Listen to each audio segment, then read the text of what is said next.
Baguette. La baguette es probablemente el pan más reconocible del mundo. Su forma larga y delgada, su corteza crujiente y su miga esponjosa la han convertido en un símbolo de Francia tan poderoso como la Torre Eiffel. Pero hay algo curioso. La baguette no es tan antigua como parece. Durante siglos, el pan francés era redondo y denso, y la forma alargada que hoy conocemos no se popularizó hasta principios del siglo XX. En 1920, se aprobó una ley que prohibía a los panaderos trabajar antes de las 4 de la mañana, lo que los obligó a encontrar un pan que pudiera hornearse y estar listo para el desayuno en poco tiempo. La forma alargada reduce el tiempo de cocción a la mitad, comparado con un pan redondo del mismo peso. La baguette tradicional está hecha solo de 4 ingredientes: harina, agua, sal y levadura, sin aceite, sin azúcar, sin conservantes. Por eso dura pocas horas en buen estado. Una baguette comprada a mediodía ya no es la misma a las 8 de la noche. En 2022, la UNESCO declaró la baguette Patrimonio Cultural Inmaterial de la Humanidad. No el pan en sí, sino el ritual completo, el panadero, el proceso artesanal y la costumbre de ir a comprarla cada día. Pan de masa madre. El pan de masa madre es el pan más antiguo del mundo. Las primeras evidencias de fermentación natural aplicada al pan datan de hace más de 5.000 años en el Antiguo Egipto. Masa de cereal mezclada con agua, dejada al aire y fermentada por las bacterias y levaduras naturales del entorno. Lo que hace diferente a la masa madre es que no usa levadura comercial, sino un fermento vivo, un cultivo de bacterias lácticas y levaduras silvestres que el panadero alimenta y mantiene activo durante días, semanas o incluso años. Hay panaderías en San Francisco que afirman tener masa madre con más de 150 años de antigüedad, pasada de generación en generación.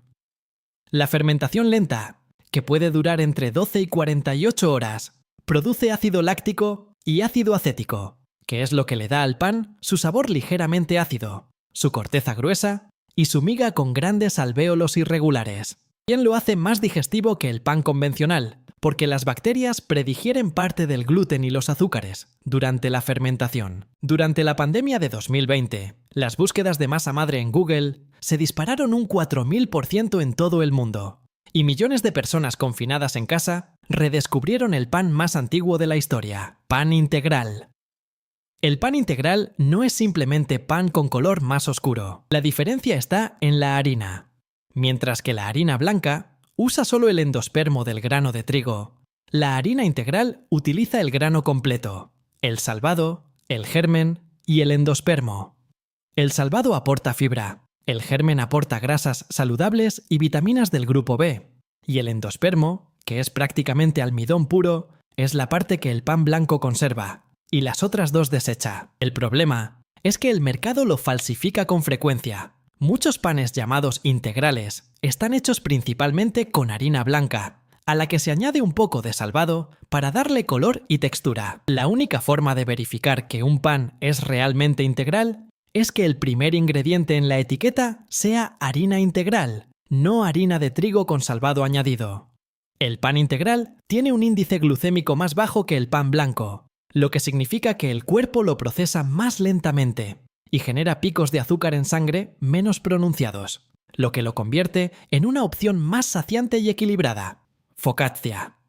La focaccia es uno de los panes más antiguos del Mediterráneo. Sus orígenes se remontan a los ligures del norte de Italia, y hay evidencias de panes planos similares en la antigua Roma, donde se horneaban directamente sobre las brasas o sobre piedras calientes. La diferencia fundamental con otros panes está en la cantidad de aceite de oliva. Una focaccia tradicional lleva aceite tanto en la masa como por encima. Se hornea en bandeja plana, y eso crea una base crujiente y casi frita en contacto con el molde, mientras que la parte superior queda blanda y esponjosa con los característicos hoyuelos que se forman al presionar la masa con los dedos. En Liguria, la región donde la focaccia es más identitaria, existe la tradición de mojarla en café con leche por la mañana, y no es un hábito marginal. Es una costumbre tan extendida que los bares de Génova la sirven cortada en trozos junto al desayuno, y los locales la sumergen sin ningún reparo en el cappuccino. Existen más de 20 variedades regionales en Italia. La focaccia di Recco no lleva levadura y está rellena de queso fresco. La de Bari lleva tomate y aceitunas. y cada versión refleja los ingredientes disponibles históricamente en cada zona. Pan pita. El pan pita tiene más de 4.000 años de historia. Se originó en Oriente Medio, en las civilizaciones del Creciente Fértil, y sigue siendo hoy uno de los panes más consumidos del mundo, especialmente en Grecia, Turquía, Líbano, Siria e Israel. Lo que lo hace técnicamente fascinante es el bolsillo. Cuando la pita se hornea a temperaturas muy altas, entre 230 y 290 grados centígrados, el vapor que genera la masa en su interior no tiene por dónde escapar y hace que el pan se infle como un globo, y al enfriarse las dos capas, se separan y dejan un espacio hueco en el centro. Ese bolsillo no es decorativo, es el resultado directo de la física del horneado. La pita sin bolsillo, horneada a menor temperatura, es igualmente válida y más común en algunas tradiciones. Se usa para envolver en lugar de rellenar, y es la base del shawarma y del kebab en gran parte de Oriente Medio y el Mediterráneo oriental. En Grecia, la pita para gyros es más gruesa y esponjosa que la versión árabe, y se hace a la plancha antes de servir. Y aunque comparten nombre e historia, son productos bastante distintos en textura y uso. Bagel. El bagel nació en las comunidades judías de Polonia en el siglo XVII. Hay registros escritos del año 1610 en Cracovia, donde ya aparece mencionado como un regalo habitual para mujeres que acababan de dar a luz. Su característica más distintiva, el agujero central, tiene una explicación práctica. Permitía ensartar los bagels en palos o cuerdas para transportarlos y venderlos en los mercados. Pero lo que realmente lo diferencia de cualquier otro pan es el proceso de elaboración. Antes de hornearse el bagel, se hierve en agua durante 1 o 2 minutos. Ese paso gelatiniza el almidón de la superficie. Crea la corteza brillante y densa que lo caracteriza y le da su textura masticable y compacta, completamente diferente a la de cualquier pan que vaya directamente al horno. Los bagels llegaron a Estados Unidos con la oleada de inmigrantes judíos del este de Europa a finales del siglo XIX, y en Nueva York se convirtieron en un alimento central de la cultura de la ciudad. Durante décadas, la Unión Local 338 de Trabajadores del Bagel controlaba quién podía hacer y vender bagels en la ciudad, y sus miembros ganaban salarios considerablemente más altos que otros trabajadores de panadería. El debate sobre si el mejor bagel es el de Nueva York o el de Montreal sigue vivo. Cada comunidad defiende el suyo con una intensidad que va mucho más allá de lo gastronómico. Brioche. El brioche es técnicamente un pan, pero su composición lo acerca más a una pastelería.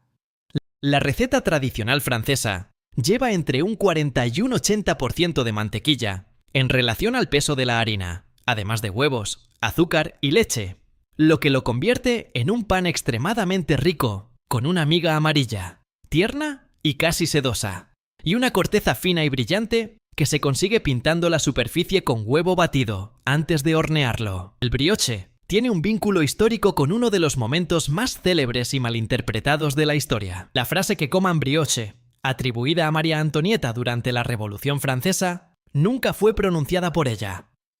Aparece en las memorias de Jean-Jacques Rousseau, referida a una princesa anónima, y fue escrita cuando María Antonieta tenía apenas 11 años, pero la anécdota se adhirió a su figura y sobrevivió como símbolo de la desconexión entre la aristocracia y el pueblo. Hoy el brioche aparece en contextos muy distintos, como base de hamburguesas gourmet, como pan de torrija en España, como pan de pudding en el Reino Unido o como base de la tarte tropecienne en el sur de Francia. Y su capacidad de absorber otros sabores sin perder estructura lo hace especialmente versátil tanto en cocina dulce como salada. Pan de centeno. El pan de centeno es el más oscuro, el más denso y el más antiguo de los panes de Europa del Norte. El centeno creció históricamente en zonas donde el trigo no prosperaba: Alemania, Escandinavia, Rusia, Polonia. No era una elección gastronómica, sino una necesidad. El centeno tolera el frío, la humedad y los suelos pobres que el trigo no soporta. La diferencia técnica con el pan de trigo es fundamental. El centeno tiene muy poco gluten, lo que significa que la masa no atrapa el gas de la fermentación de la misma forma.